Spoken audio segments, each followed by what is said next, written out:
now after refresh, I can see that my model is creation is completed, and we have almost the same results here as well. The completion time is 2 minutes, and the compute time is 1 minute. So yeah, so the only difference that we see here is the evaluations created is zero because we had deliberately not created evaluation when we were creating this model. So let's just try to create an evaluation from this drop down. So we again click on this drop down and we see evaluations here, and we have the already created evaluations listed. So now we'll say create new evaluation, and it is asking me for the model that I want to evaluate. So I have a different models here. So I would really want to evaluate this churn data custom that we have just created. So I'll just pick this up, and again we get a summary of what the model is all about. I'll just click continue. So it's asking me now for my data source as we had selected before. So again, I will go with the same one. So I would go with churn data, which is my 30% of the whole data set. So this is what I have picked up. And again, I can see that the evaluations created on this one is one. So because we had earlier created an evaluation on this, I'll say continue here as well. And I would, yeah, continue with this evaluation name, with this custom added to this so that we don't have any confusions. Let's just review this now. So my model evaluation name the model name is join data custom, and the evaluation data that I'm using is to 30% of the split that we have from join data. This looks good to me, and the evaluation name is join data custom. So this looks fine. I'll just go ahead and say create evaluation. So this will now take a couple of minutes to get evaluation for us. And for now it's saying in progress. Let's refresh it once. Yeah, so it's still in progress. Let's wait for a couple of minutes. I'll refresh it again. Yeah, so it's finished computing, and the compute time now is 2 minutes for this, and completion time 3 minutes. So the model it says is has given an AUC score of 0.94, and this is an extremely good score, which AML says itself. So it says that the ML model's quality score is considered extremely good for most machine learning applications. So we can see that the changes that we had made in the custom option, we could achieve a larger accuracy of 0.94.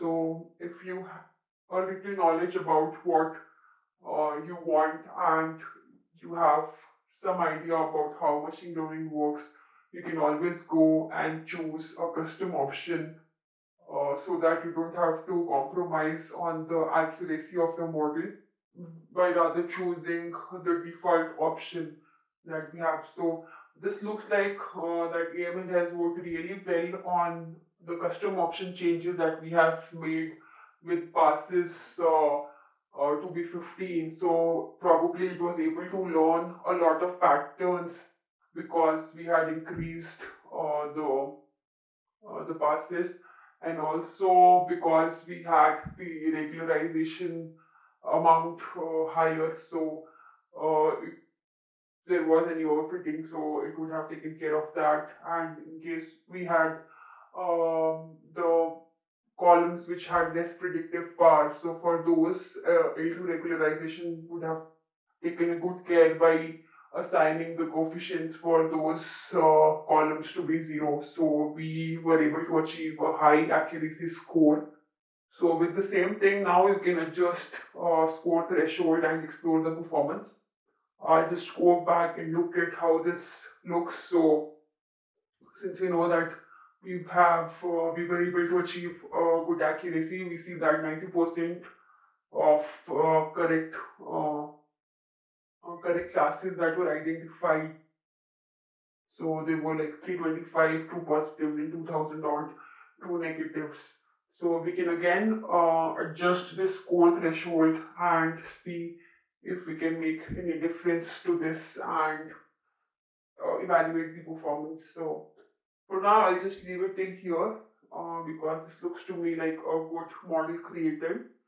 So now we'll go ahead and create a prediction of this using another data set. So that will be our unseen data, which we can predict using the model that we have created.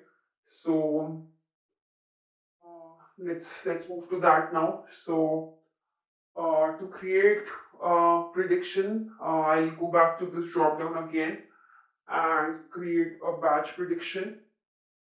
So it says that I don't have any batch predictions yet. So to get started, I need to create a new batch prediction. So in case I would have had batch prediction here, so that would have been listed here as we have seen it for all the other objects that Amazon Machine Learning creates. I'll go ahead and create a new batch prediction. So it's asking me for the model that I want to use for this batch prediction. So I'll use the latest model that we have created with the custom options. So I'll choose this. It gives me a summary of the model, and we can now see that we have an evaluation result here, which says it has 0.94 accuracy. So we can go ahead and use this model for our batch prediction, and this looks good to me. I'll say continue here. Now it's prompting me for batch prediction data. So I'll just bring in some data from here because the data that I want to predict is not here, because what we have is a whole data set and then we have our training data set here and we have our test data set. So I, instead of saying that I've already created a data source, I'll say my data is in S3 and I need to create a data source. So I'll just say it as batch prediction 1 and I'll give the S3 path. I'll just go back and locate my file. I have kept a split of this data set that we have here in one of the buckets. So I have it here in AML samples with the name of prediction data.csv. So this data set doesn't have the exited column. So we are, because that's what we are trying to predict with the model build. So I have removed this, and this data set has about 1000 rows in it. So we'll be using this for this batch prediction. So I'll go ahead and give the bucket name here, and my file name is prediction data.csv. So this is what I'll keep. Now it's prompting me for this is the first time in your CSV contain the column names. So yes, it does contain the column names, and I am saying it is yes. Now I'll hit verify. So it's again asking me for read permission, and I'm going to grant that. So the validation is successful, and I can use this for my batch prediction. So and the schema also is matched. So in case I have had mismatched column names here, then AML would have prompted me that it has a different schema, and I'll say as continue.